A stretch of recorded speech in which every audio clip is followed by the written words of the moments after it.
Now, I'm going to say this. This is the most finesseful I know how to catch a crappie. 1 pound line and a micro series Shakespeare rod and a little bitty reel. Now, I can't get no more finesseful with that than that. With a 1/80th ounce jig head, how can you, I don't know how to get any, golly, what a crappie. I'm so excited, I can't even talk. Let's net this one. That's a big crappie.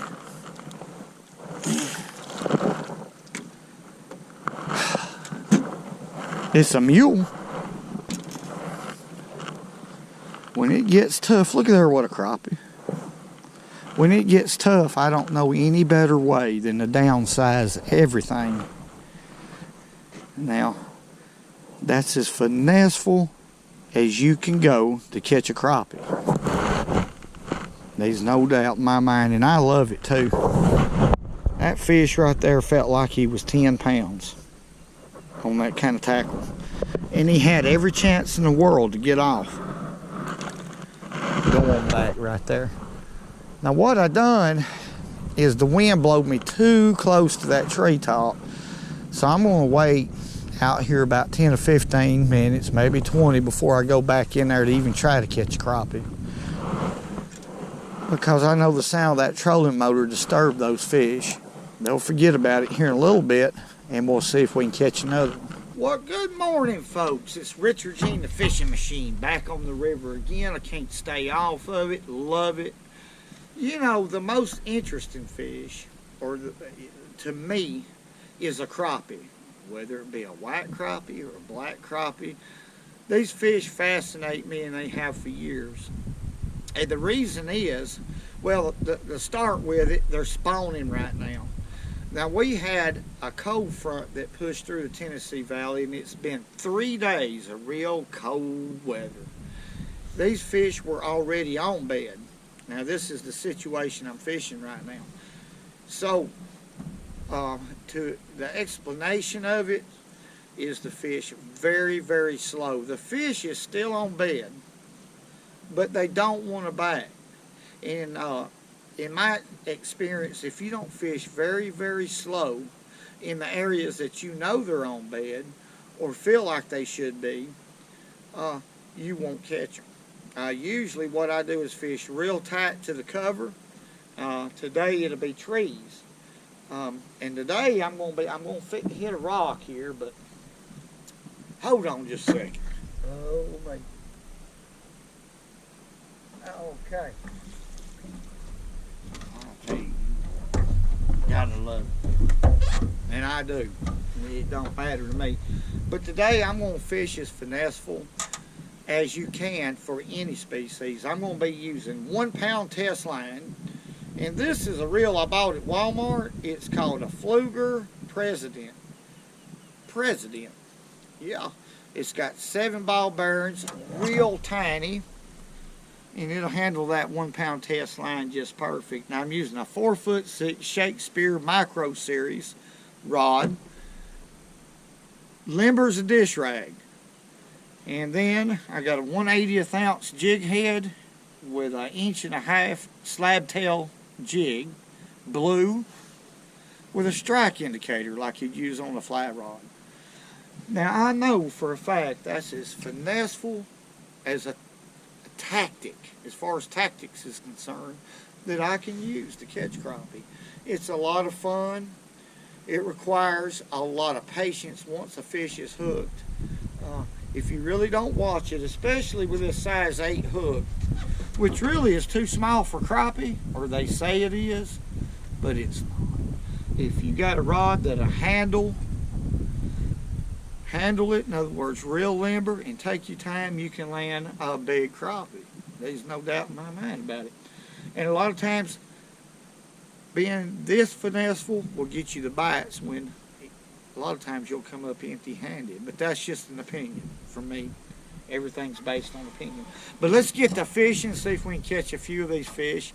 They are lockjaw. I've been testing a lot of different areas. and they're lockjawed. But I know they're there, and we're going to catch them. Stay with me. Whoa! I'm going to ease back to a treetop right here real slow, but look at the action that little slab tail jig has.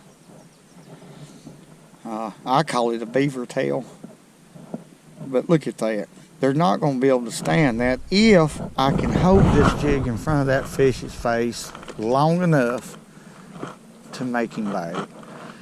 And I think that's the secret of crappie fishing. If they're in a neutral mood, to be able to hold and keep that jig in place just as long as you possibly can. In fact, I don't really think it. I know it's a fact. But I hate to say something that strong, but it just has been proven to me over the years by catching a lot of crappie that it's a fact. And they're not going to move today. I've encountered this, I don't know how many times, folks. They're not going to move for a bait. So I'm going to have to put it, instead of their living room or their dining room, I'm going to have to put it right on the kitchen plate. Now then, right by the trunk.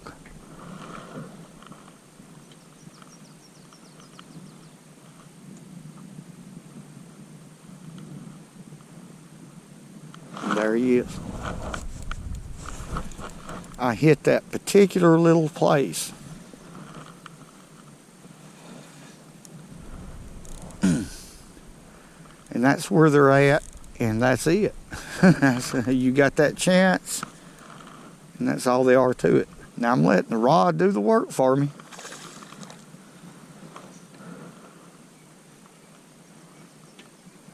Remember, I've got sewing thread on here.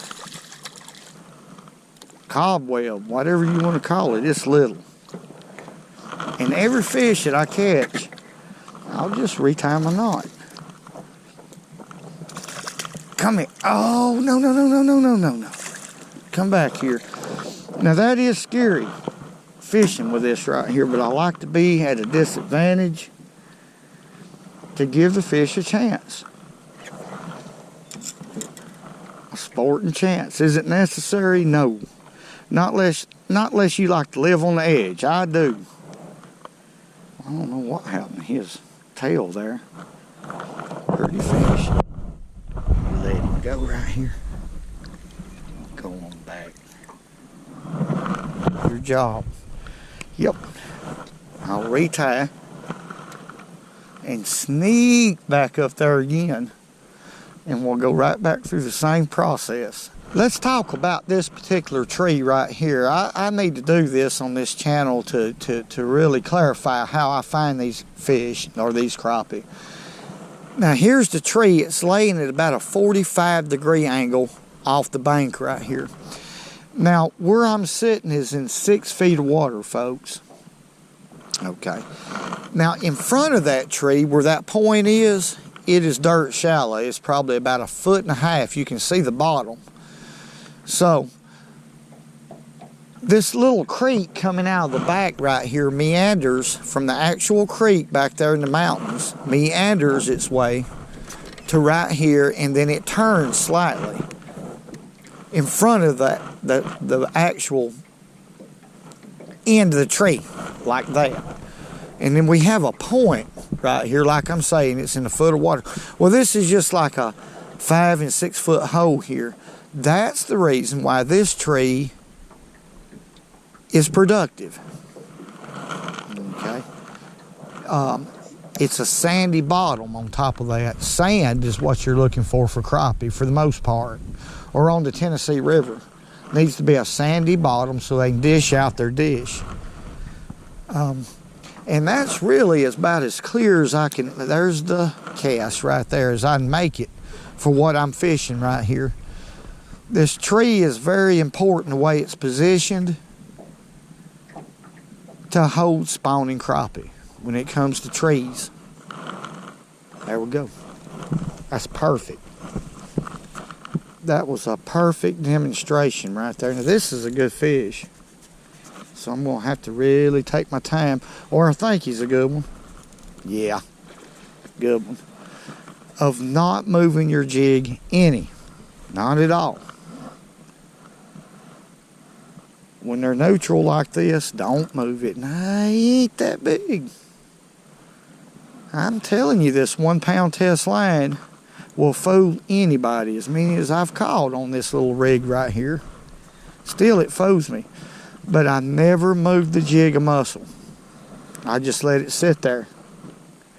And I've been wanting to show this on this channel for a long time. And never have had the opportunity until right now. Okay, so I'm proud of this. I want to show what's going on out here. Well, it's bigger than what I thought. Big white crappie. Good one. See, he's peeing. He's on the bed. On the bed. Just by that jig being right there over his bed, even though he don't want to bite, caused him to bite. You wouldn't think it. That little hook's holding. Real simple. Fishing the conditions. That's all this is. Little tricks like that to put fish in your boat. And that's what this channel's about. It's not about holding back secrets. It's about showing what goes on out here. Whoa! Clearing it, clearing it, clearing it. Whoa! Okay. Yeah! You know, old Leroy John went over and caught them fish off the side of that bluff over there. They're pretty good. They thought I didn't know where they caught them, but they're wrong, because I was sitting right over there around the corner looking at them while they was catching them. So, now the next day I went on in there and I caught a boat full of them, man. And I had enough of them. I went on, you know, no John in there 2 days later said they didn't catch none in there. Well, the reason is I caught every one of them. I didn't leave them there, he fit. I believe you did. There he is.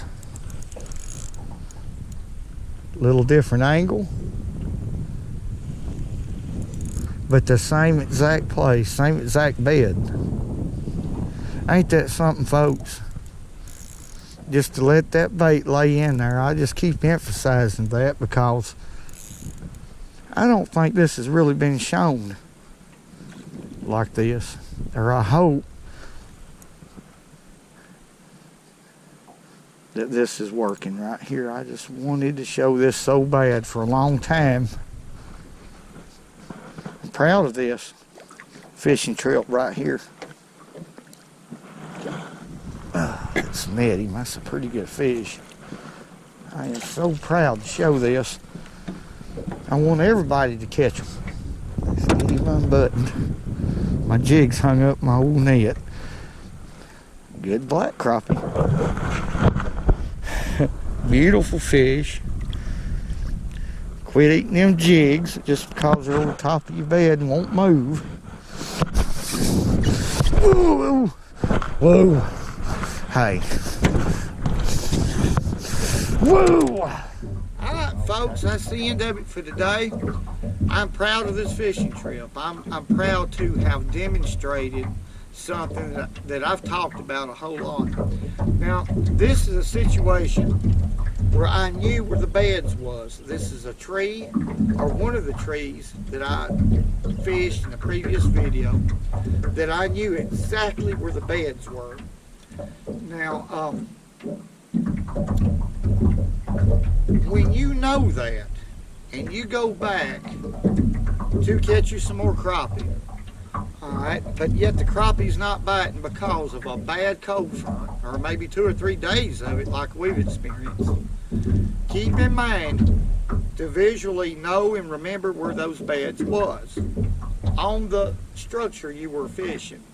And if you'll throw that jig right in that same area and just leave it and not move it, What it does is it triggers a response from a crappie. It's an instinctive behavior of, okay, I don't want to eat it, but I want it away from my nest or my bed. And you'll still keep catching crappie. I am proud of this video. And more than that, I'm proud of y'all for watching, all the great comments. Hey.